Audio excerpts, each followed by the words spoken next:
Tēnā koutou katoa, and a very warm welcome to everyone joining us here this evening for this Education Hub webinar. My name's Nina Hood and I'm the founder of the Education Hub, and it's really wonderful to have so many people joining us here this evening. In fact, this is the first time we've had to cut off registrations to a webinar, so it's very exciting to have so many people interested in this topic. A couple of housekeeping matters before we get going into our discussion tonight. The webinar will run for 50 to 60 minutes, and we will be opening up to questions during the webinar, sort of towards the second half of it. But just a couple of things to keep in mind when you are asking questions. We ask that you use the chat function, which is the little speech bubble at the bottom of your screen, to type those in. And this evening, we just ask that you please don't write questions that are about specific individual children, but rather keep any questions general. We also are aware that we're likely to have a lot of questions this evening, and so we apologise in advance if we're not able to get to them all. And just finally, Jill has asked that there are no photographs of the screen or recording of the screen, particularly while she's showing any of the slides that she's going to be sharing with us this evening. So we really ask that you do take that on board and don't do any photography or screen grabbing during the webinar.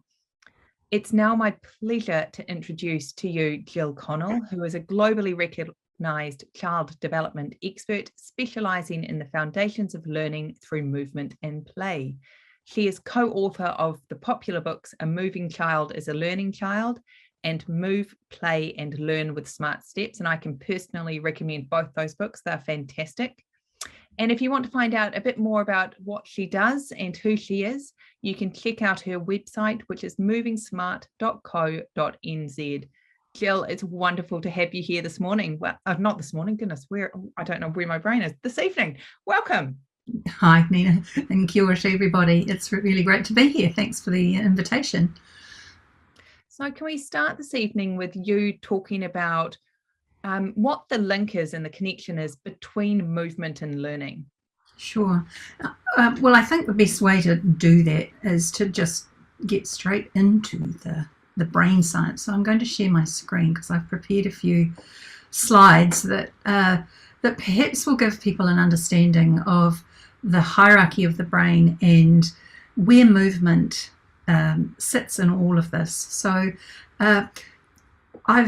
this is a model of a brain that is used widely, and what it's showing here, and I'll just take you through the steps just very briefly, and I'm sure we're all familiar, but I just want to call out movement really. Of course, the beginning of life, we start with the brainstem. That's your survival part of the brain. And what's really critical in terms of movement is that while it keeps you alive, the brainstem, it's your fight-flight reflex that is situated in there. It's also the part of your brain that houses early primitive reflexes that are the beginnings of movement. And these actually establish themselves early after conception and are fully mature in a full-term baby, and the baby uses these reflexes to come into the world, but the important thing is that these reflexes are the initiating parts of movement. And then as well, sorry, I've got this, yeah. Then the next layer up is where all our senses are, and of course the senses are actually the beginnings of thinking and finding out about our world, and we use those 5 senses that we know about, but also the 2 senses that you may or may not be aware of, your sense of balance, which is the vestibular system, and your intuitive sense, which is the proprioceptive sense, which is your ability to be able to figure out where you are in relation to the world. So it's the balance system keeps you upright, and you're not falling off your chair while you're listening to me. And the proprioceptive sense is your awareness of yourself, your body, in relationships in the world. So it's very physical. And then the midbrain is the part of the brain, or the cerebellum is the part of the brain that stores muscle memory, all of physical motor movements. And you see kids in playgrounds, and when they're playing, they're very repetitive with their movements. You know, you go to the playground, they're up the slide, they're down the slide, they keep on building strong connections in the brain and building muscle memory, and that is stored in the cerebellum. And then the two upper levels of the brain are the first, the limbic system is associated with emotions, and that's, you know, understanding that what body language is, and I can read that you're feeling sad, and it's the beginnings of empathy, and all of those things that start, you know, helping a child to think about how they're feeling and how others are feeling in relationships and all of those things. That's, broadly speaking, that's the limbic system. And then finally, the cortex is where ABCs and 1, 2, 3s are, and where abstract thought is, and where children can then make sense of these little squiggles that represent sounds, etc. So the important thing I think we need to understand is that the brain develops from bottom up, and of course all parts of the brain are being used, but in the early years kids are prioritizing the lower levels of brain development, and they're working really hard to automate these lower levels, and that's why they do things over and over and over again. It's a bit like, well, what I'm trying to say here is that they're developing what I call automaticity, and some of you who've listened to me before will know what I'm talking about. And I often give the example of when you learn to drive a car. When you first learn to drive a car, you're thinking about the physicality of driving, right? Where is the indicator? Where does my foot go on the brake? All of that stuff, and you are totally focused and engaged in that cognitive process, right? And then what happens before you get your driver's license, you practice it, and you do it over and over and over and over again, and you build muscle memory, and at some stage you can then drive your car while you're thinking about what you're going to have for dinner tonight, or while you're chattering to your children. So it's a process that kids go through, and we all go through actually, whenever we learn something new. And in that cognitive stage, it's really important for us to understand as educators that when kids are in that cognitive stage of learning, they actually don't respond to you when they're engaged in their play. They're engaged in what they're doing, and we can be chattering away and they actually don't hear what we're saying, because, you know, the human brain, yours included actually, can only do one thinking task at a time, and because the brain prioritizes movement because it's low down in the brain, then that's what they're focusing on. And I guess that's what automaticity is. And just to summarize it, automaticity is your ability to be able to do one thinking task at a time, and you can put a thinking task on top of an automated task, but you can't put two thinking tasks together, if you like. A great example of that is I was watching a little girl, and she was pouring a glass of milk. And while she was doing that, I said to her, "Oh, hi, Ellie, how are you doing?" And she didn't say anything. And that's because she's in the cognitive stage, right? And then I continued not to read that message. And I said, "How old are you now, Ellie?" And she looked up from pouring the milk and she said, "I'm 4. And then she looked down and she had spilt the milk. Why? Because she hadn't automated the physical task of pouring milk. And the physical will always trump other thinking at this age until they have automated all of those lower levels of, you know, by play, by real experience, by getting their fingers dirty, by repetition. All of those things will help automate. And I want to just say that, you know, let's talk about handwriting as an example.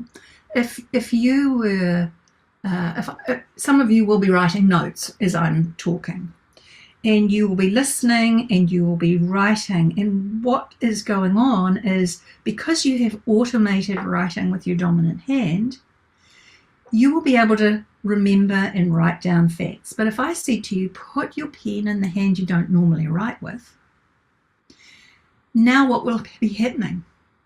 You will, instead of being able to write down the information, you will then revert back to the motor task. And the motor task hasn't been automated when you write with your non-dominant hand. So you'll be thinking, which way does the paper go? Does the A go this way, or does the A go that way? And so what I'm trying to say here is that automation of physical tasks is what the brain prioritizes in the early years. And those are the essentials for learning. We need to ensure that kids come into our classrooms with all of the physical tasks that underpin success in the classroom, all the physical foundations. And then learning is so much easier. If a child is thinking about how to maneuver themselves around between the table and the chair, they can't sit still, that's what they're thinking about. They're not thinking about the learning that's going on. So think about automation. And in terms of that, I've also I want you to learn and understand that the brain also, if we look at this next slide, you can see that as the brain develops in a hierarchical manner, so do a lot of skills that we want kids to be able to achieve in the classroom. And here's an example with handwriting. Handwriting actually begins with one of those reflexes that begin in the brain. So you may or may not know about the palmar reflex, which is the grasp reflex that you see little babies who have very tightly clenched fists.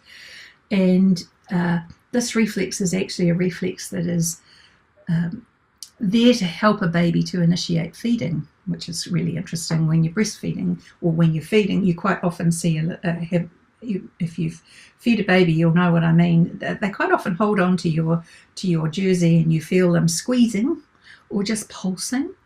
And that's what they're doing, is stimulating the palmar reflex, which is attached to the mouth.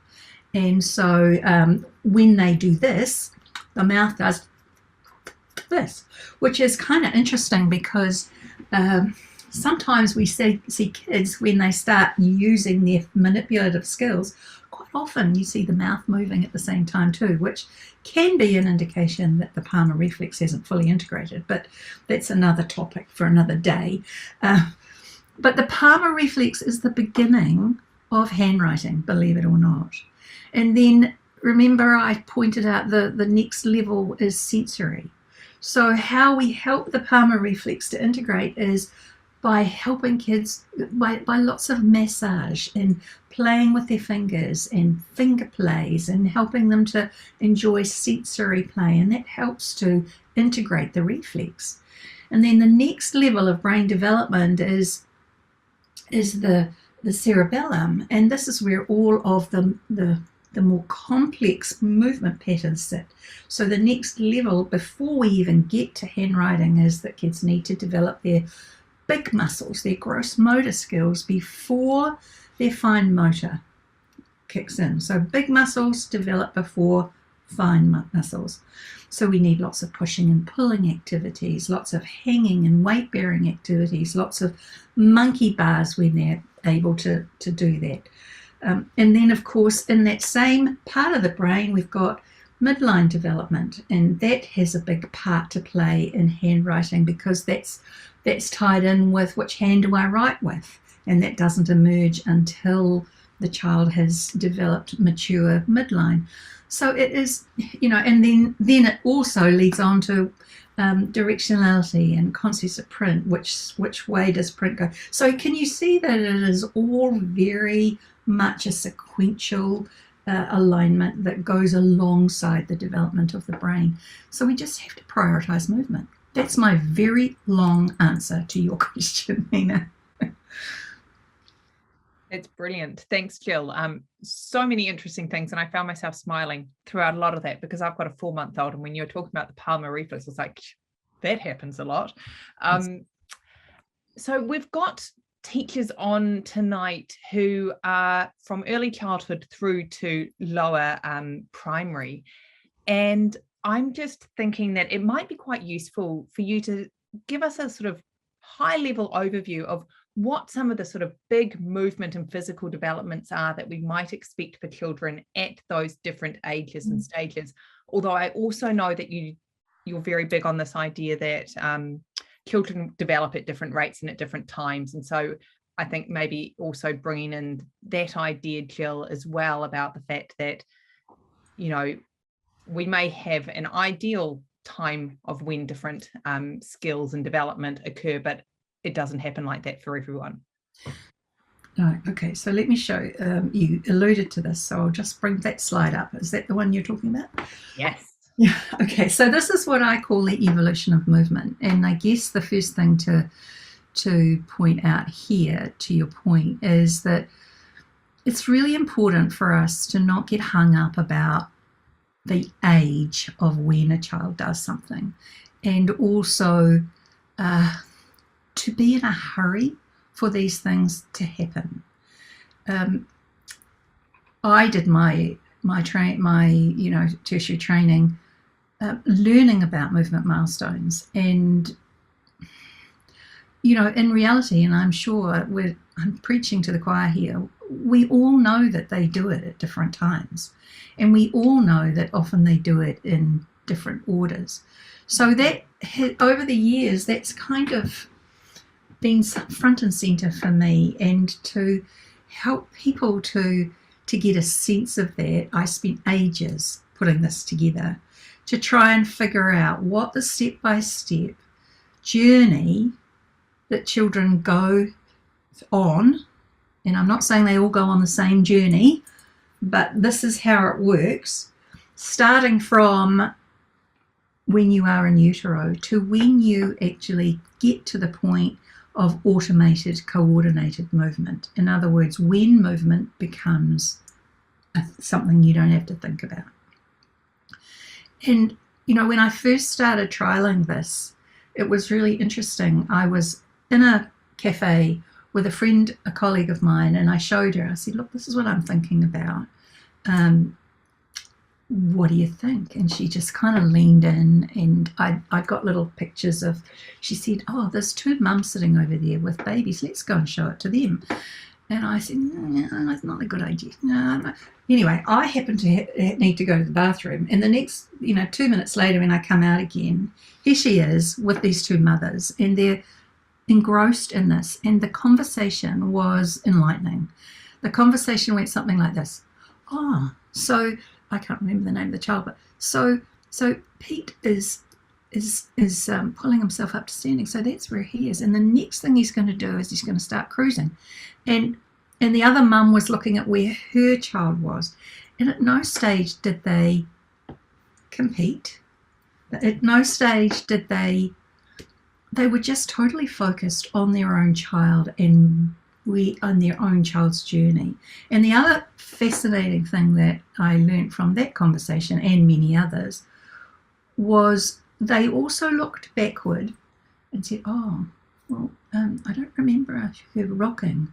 Maybe we need to do a little bit of work on that. And it was really great because, children don't do these things in order all the time.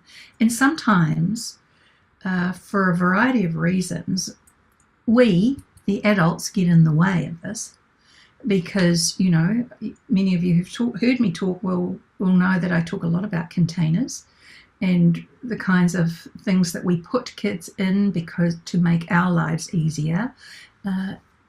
And there are other things besides those physical containers, like car seats are a container. They're very necessary for, transporting your child from one place to another. But they serve no purpose unless your child is sleeping with you carrying it around, when the floor could be the child, when you're at a play space or whatever, that's where the child needs to be, on the floor. There are other containers too, you know, like screens and all sorts of safety and all of those things that get in the way of kids doing these things. So I think what I'm trying to say here, Nina, is that enjoy the journey and provide experiences for children where they're at. And a very, very important question to ask about a child is, what can the child do? Okay, and that will help you to see where the child is at, and then where is the child going, and as a result, what experiences can I provide for this child? And the other thing is, it's really important to provide the child with a well-balanced physical diet so that they can develop these important stepping stones, if you want to call it that. So in my book, Moving Child as a Learning Child, and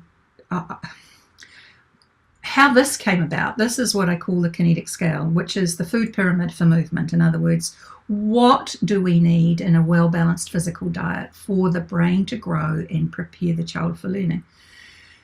And it came about via a conversation, or several conversations. When I talk a lot about this, I often get the feedback, oh, my child's really active, he runs around, he kicks a ball, and he doesn't need to do this sort of stuff. And what we know is that certain kinds of movement patterns actually help develop different parts of a child's development. For instance, the senses, including the visual and auditory sense, including tactile development, and your ability to be able to process sensory information. We need to provide children with a lot of those kinds of experiences. In terms of balance, the most advanced form of balance is to be still, and you can't teach a child to sit still by practicing sitting still. They need experiences like rolling, spinning, upside down, rocking.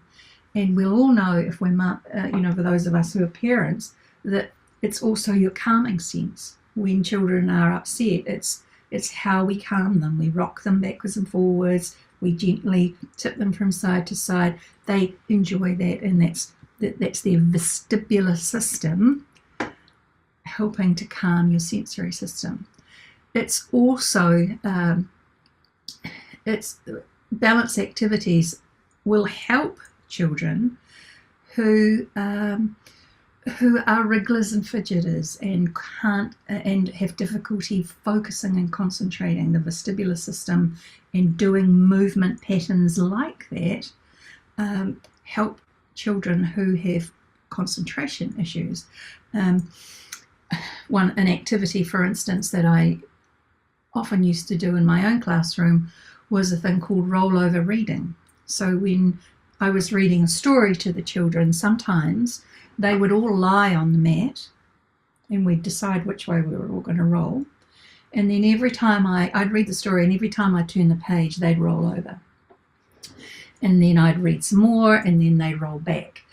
And it was fantastic. They just loved it, because I was reading the messages of children who, they sit on your mat. They're quite often the kids who sit on the outside or at the back so that they can move, because they can't be still. So they put themselves in places that they can move easily. But they really, I was reading their messages when they were wriggling and fidgeting on my mat. I thought to myself, I've got to get some balance activities into these kids, because they're giving me a message that says I need to move in this way. So those kinds of movement patterns are important. Rolling down hills, if you're in your playground, the best piece of equipment I can suggest to you is a hill in your playground. Kids will spend hours on that. They just love, I don't need to tell you what they do, but or even doing fun activities, as a parent at bath time. putting your child on top of the towel and then rolling them up like a sausage roll and then unwinding them. It's just really simple activities like that. And then the next food group is intuition, which is our sense of body awareness, position, spatial awareness, force. So lots of experiences where kids have to fit themselves through things and under things and between things and around things. And you'll note that little people like to spend time in tiny little spaces. They'll get in your pantry and under the shelves, and they love cardboard boxes and all of those things. Those experiences are really important for helping children learn about their bodies. If you've got clumsy kids who knock things over, they touch things around your classroom, they touch other kids, they come up to you and they're this far away from your face. All of those things are messages to us that say, this child needs lots of activities that involve body awareness. So music and movement activities where you're actually naming body parts while kids are doing things helps them to build their body map. Activities where they're sensing how much force to use, how much muscle strength. Kids who, I'm sure you've got children who, go to give their friend a hug, but they accidentally push them over because they don't know how much force they're using. Those things are really critical to learning how much force I need, because, when I come to write with a pencil, if I push too hard, I'm going to break the lead.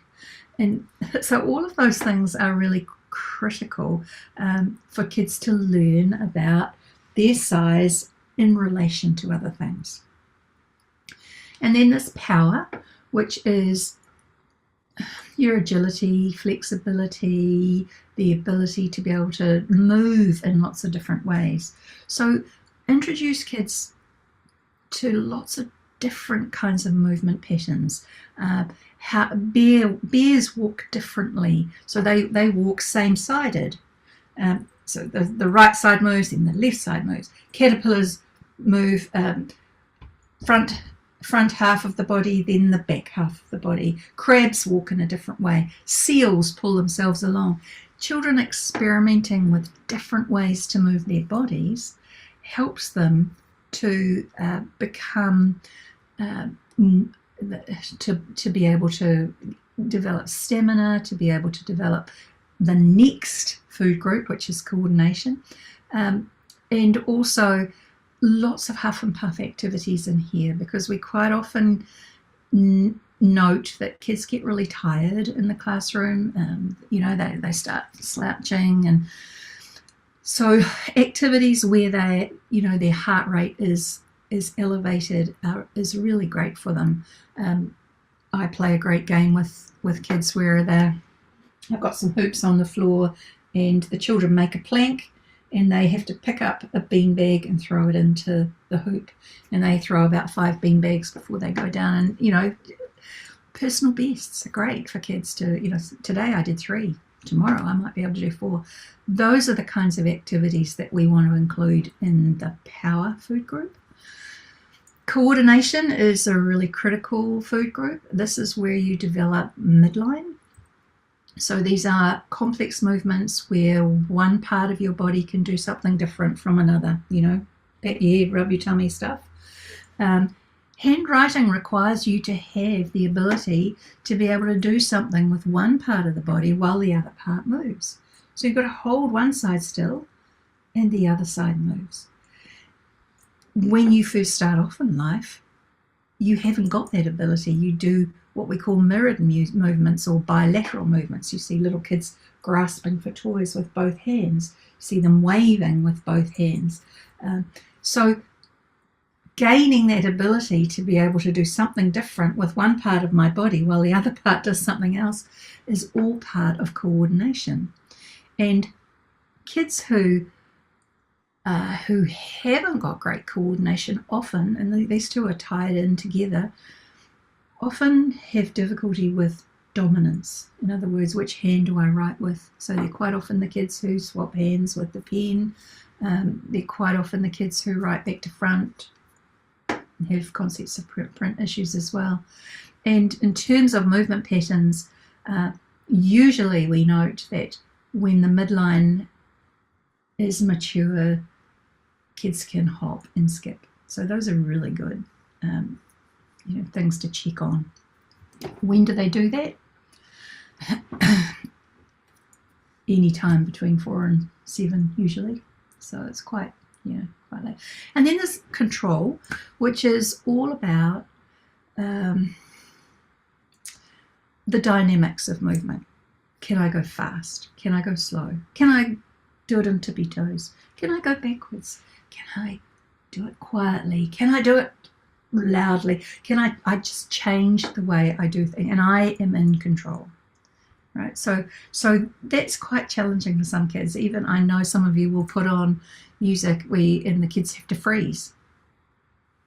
Some children find that challenging. So lots of activities where we do things in different ways. And you can, even at the park, we can say things like, oh, wow, I can see you can go so fast on the seesaw.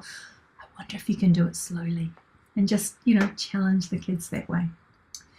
And then there is language. Do you want me to go on and talk about language too, Nina? Sure. People are loving this. So okay. All right. Well, so you can't have movement without language, in my view, because when you physicalize things, when you understand them, that's how I learn best, when I am doing. So what better way to learn the nuance of language than by experiencing it? Okay, so one of my key messages is language plus experience equals understanding. Language in isolation, we have nothing to relate to.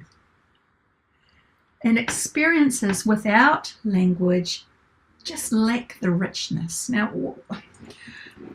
why I'm saying that is because in different contexts, different words mean different things, particularly words associated with print. So let's go right there. So these words, these directional words, particularly words, and I haven't got them, I've got a few of them. So top, bottom, through, under, over, are all words that we use when we're helping kids to write. For instance, you might say, put your name, let's write our names at the top of the page. Well, where's top? So everybody touch the top of your head and now touch the top of your toe. How can top be here and top be here? Well, depending on the context, it takes on different meanings, and depending on your experience. Let me give you another example. I was working with some kids and we were talking about the weather. And I had a cloud and I gave all the children a raindrop and I said, come and put your raindrop, everybody, come and have a turn at putting your raindrop under the cloud. So they all came along and they put their raindrop under the cloud, but one little person picked up the cloud and put their raindrop there, under the cloud. Who's right? They all are. Simply because they had a different understanding of under, because of their experience. Another example, I was on a bus with some 4-year-olds and we were about to go to a wildlife park, but the bus driver was being a little slow and the children were getting a little fractious. So I said to the kids, hey, I wonder, let's count how many children are on the bus. So they all sat on, kneeled on their seats and counted how many kids were on the bus. But one little boy went to get off, go out the door, and I said, oh, where are you going, Daniel? He said, I'm just going to check how many children are on the bus. He had a totally different understanding, and that's great, because in different contexts, these words mean different things. If we say things to kids like down, up, and around for a P, where is down? We have no context in which to be able to associate that with. So children need to have real experiences of these words. Another example of that, which I think is really relevant, was in a P&P class that I was taking with some kids not that long ago. One of the activities was the children had 3 hoops, and they were asked to throw the beanbag into the first hoop and into the last hoop. And this one little boy, when we said let's throw it into the first one, every time he would throw it into the last hoop. And the teacher turned around to me and she said, "Oh, Jill, light bulb moment. This is a child who, when I ask him for the first sound of the word, always gives me the last one." It wasn't that he couldn't hear the sound. He didn't know what last or first meant. So my lesson there is, wherever possible, make learning physical, particularly using language, because it is so powerful and kids get it when you do that. One more example and then I'll stop talking. This was a math example where I don't know about you, but I used to get quite confused with the greater than and the less than sign when I was learning, and lots of learners do for a variety of reasons. And I thought to myself, how can I make this physical? So what I did was I put 2 pieces of rope on the floor in the shape of a greater than, less than sign. And I said to the kids, let's jump over the less than sign. Now let's go jump over the greater than sign. As soon as I had done that, they all got it. Why? Because movement is the key. So, very long answer to your question, but hopefully I've given you lots of ideas of things that you can use to help kids with this movement stuff, because our kids literally are not moving nearly as much as they used to for a variety of reasons. It's been brilliant, Jill, and we've got a few questions coming in. Just a reminder, if you are, please do send through questions and I will feed them into the conversation, but just a reminder, please don't ask any questions about individual children. Make your questions general.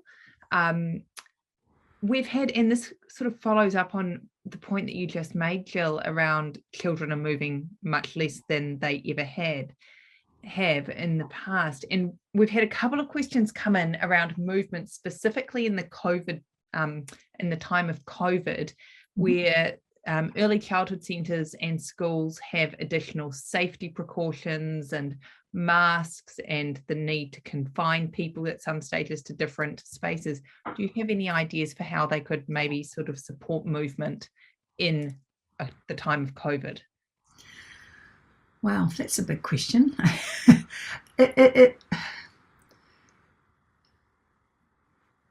I guess one of the important things is to always be thinking about, you might not be able to have a situation where you can have everything out at one time, but that you might want to focus on a particular area of movement development.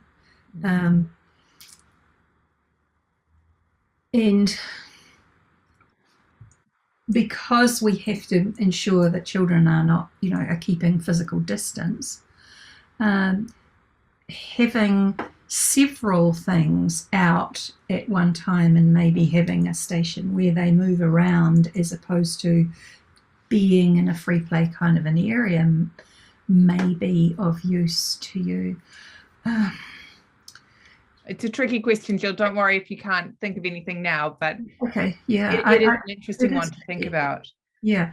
I during lockdown, I had quite a lot of people write to me and ask me about different activities that they could do to make things physical. So I actually put together a couple of newsletters with they had 5 activities on each one, which I'm really happy to make available to people. And there were just things like, instead of kids sitting at the Play-Doh table to just use their hands, let's make some cookies with our Play-Doh. And what parts of our body can we squash the Play-Doh to make them?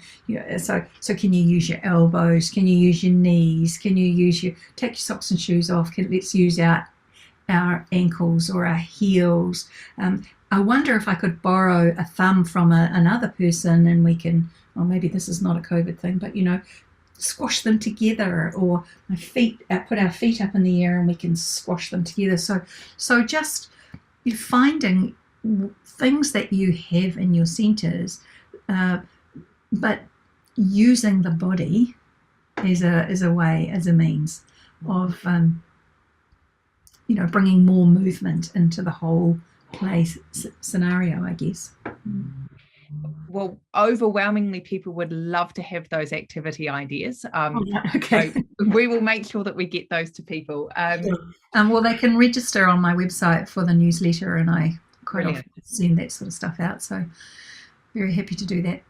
And I guess one of the things that's becoming very clear hearing you talk, Gill, is that whilst there's always time for children to have free play and to be able to do whatever it is that they want to be doing, there's also a time for teachers to be quite intentional about how they set up particular activities or things to be doing with children. Yeah, I think so. And once again, I think the observational, just looking at what children are doing and what children are not doing. Because you read a lot from, who are the kids who avoid the monkey bars? Who are the kids who avoid the slides? Because those children are really giving us a lot of a message about what their physical needs. Oops, are you there? Now I've lost my train of thought. Oh yeah. So I was just going to show you to that observation is really key, because there are certain behaviours, and I run a course on this called Reading the Moves. There are certain behaviours that can indicate what kids need physically. They're basically giving us messages, right? So you've got the kids in the classroom who lean on their chairs and tip backwards and forwards and do that sort of thing. The kids who can't sit still, the kids who are easily distracted. These are children that often are indicating to us that they need more balance in their play, more balance activities that include spinning, rolling, rocking, hanging upside down. There are children who rub their eyes a lot when they're reading. I don't know if you've noticed, those teachers who are teaching littlies learn to read, and you quite often see kids when they start reading, their eyes start to, they rub their eyes, they blink a lot, their eyes get very watery, they quite often look away and they get distracted. Often that is a message to us that children need more activities that involve what we call eye fitness, or just as the body needs physical development and movement activities, so do the eyes. So, and because children are sitting in front of screens a whole lot more than they used to, particularly if they're learning online now. And I know for instance, my grandson really struggled with learning online. He just couldn't, it just changed his whole attitude to learning. He was doing great at school, and then just sitting and staring in one place all the time. It wasn't a natural thing for him to do. So what this can indicate is that we need to do lots of eye tracking activities to help build focal development and what we call acuity, and kids' ability to be able to focus on a visual point and not get visually distracted. All of these things, you can do things like have bubbles and catch feathers in cups, and ping pong balls and straws blowing between each other. And I have just written a new perceptual motor program that I've included lots of these fun activities that kids can do. It doesn't cost very much in terms of equipment, but it's just getting kids away from screens and away from the things that cause this, lack of ability to be able to hold my head still and just move my eyes.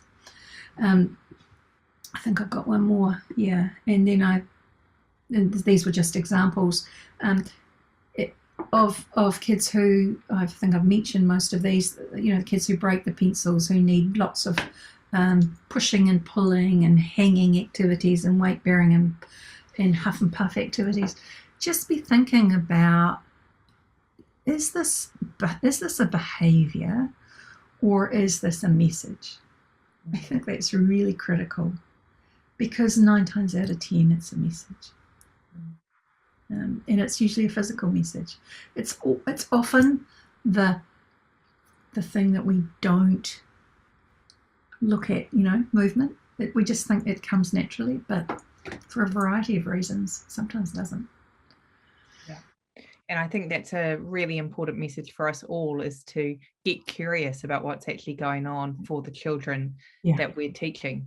And also to just be a little bit more observant about what children might be doing or might not be doing as well. Yeah, absolutely. And we've had a question about supporting sort of the development of a range of different types of movement when you've got a confined space, but it strikes me that a number of the different things that you're talking about actually could work pretty well when you've actually only got a limited amount of indoor or outdoor space to be working with. I don't think I've talked about equipment at all, really. And just to have things like maybe a Swiss ball for kids to roll on, some masking tape, there's bean bags are great, hoops.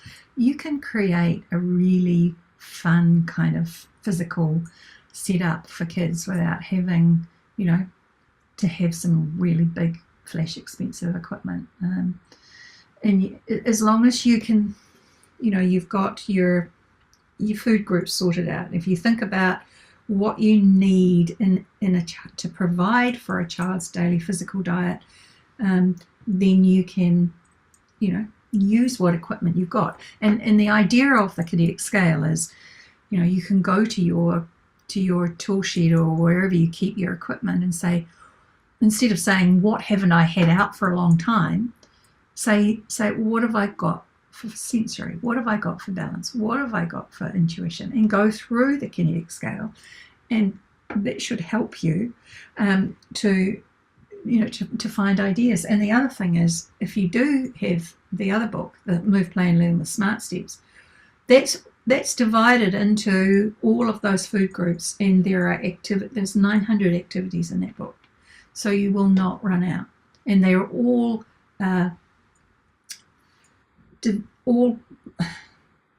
divided into the evolution of movement. We've divided that into 6 areas, and so the children you can hone in on where the child is at, and provide the right level for the child, if you like. You want to really be thinking about, and just on that topic, making the activity fit the child, not the child fit the activity. So when you're working with a bunch of children, for instance, if you've got a beam set up, just a low beam, and the children are walking, or however they're moving across, they might be pulling themselves along like a snail, or they might be, crawling across, or they might be walking sideways. Some children will find, they'll get down very low because they don't like being up high. Their balance is not yet able to, they can't control their balance, so they'll get down lower, closer to the ground. And you want to. Some children will do that for themselves, but other children may not think about that, and so you could perhaps suggest, well, I wonder if we could, I wonder if we could go across the plank or the beam like a cat. How would a pussycat go across? Or, and just individualizing it to the child, and then there might be the other end of the scale, and the child's going across with no problem. So you might want to pop a beanbag on that child's head, just to make it more challenging for that child and make the activity fit the child, not the child fit the activity. Yeah. We've had quite a few questions come in around the idea of risky play and the role that risky play has. Okay. I don't talk about risk. I talk about developing courageous learners. I think risk has a connotation to it, in that we freak out about when something looks, we are looking after children. We are responsible for children, so therefore we have to protect them. But being negative about it instead of embracing the fact that children succeed in a safe environment is really, there's a big difference there. And I guess a lot of it comes from how we view it as educators. So I like to take this approach, that how we approach a potential risk activity and what comes out of our mouth and our body language can change the way a child views something. For instance, if we say something like, "Oh, that looks really tricky. Don't do that. You might hurt yourself." What does that do? That instills, if they hear it often enough, it instills a fear in a child. And over time, the child becomes less likely to try. But if we do it the other way, and we say something along the lines of, "Well, that looks really tricky. I wonder how we can do it safely." And what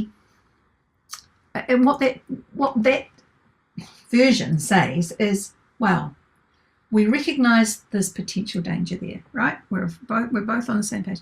But let's figure out how we can do it in a way that's safe. And therefore it becomes a problem-solving experience. And what happens when the child succeeds? The child gains courage, and the child gains confidence that they can do it. They can do it, and they believe in themselves. So my message here is that if it's life-threatening, of course we have to step in, of course. But our internal fear can sometimes get in the way of children experiencing things that they are actually in control of and are really not going to harm them. So, and it's not just what comes out of our mouths, sometimes it's our own body language. For instance, we can say, "Oh, okay," and that really doesn't give the child a good message, right? So I would first of all think about how you approach verbally and within your body. And the other thing that I would suggest is that if we're constantly in charge of children's safety, and I'm not saying that we shouldn't be, but I think there is room for us to share with the children the responsibility of, is this a great place to put the mat to do forward rolls right next to the swings? In other words, ask those questions. Let the children help with setups. Let the children start to think of consequence, what might happen, and chatter about those things. Go on a safety safari in your playgrounds, and just throw those little ideas out there so that children start to think about what might happen. because that's teaching them consequence in a real kinesthetic way. And I just see it in playgrounds that children respond really well to that kind of responsibility, I guess.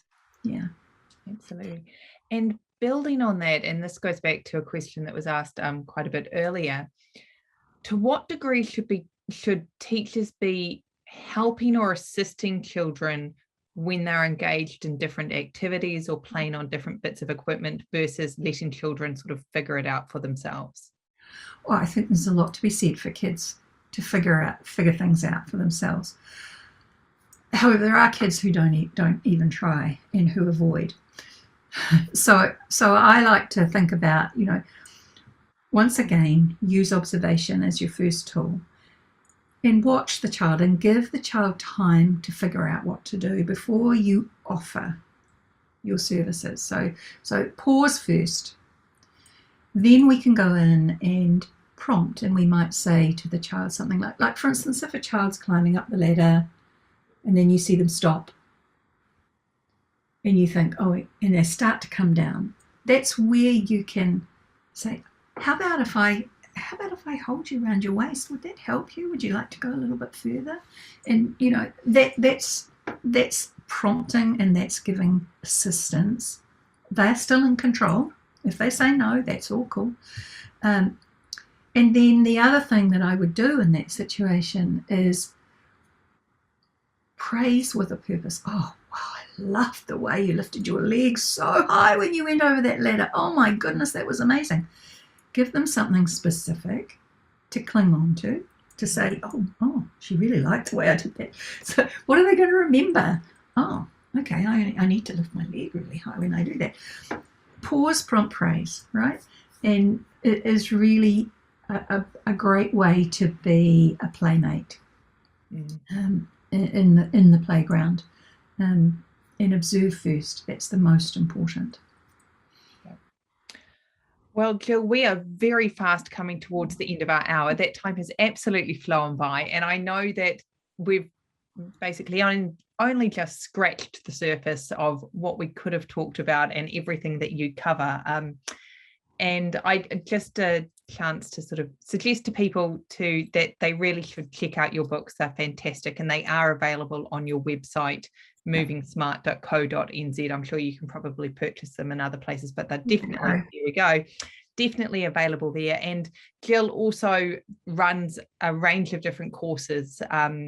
And I think, Gill, your book sales are going to go through the roof after tonight, I think. You've just inspired so many people, which is brilliant. But I'm just wondering, in the couple of minutes that we've got left, do you have any sort of parting words of wisdom, things you'd like teachers to remember or to think about or particularly take with them? Well, I cannot stress the importance of physical. When we approach anything in the classroom, say to yourself, how can I make this physical? I just think that's the most critical thing.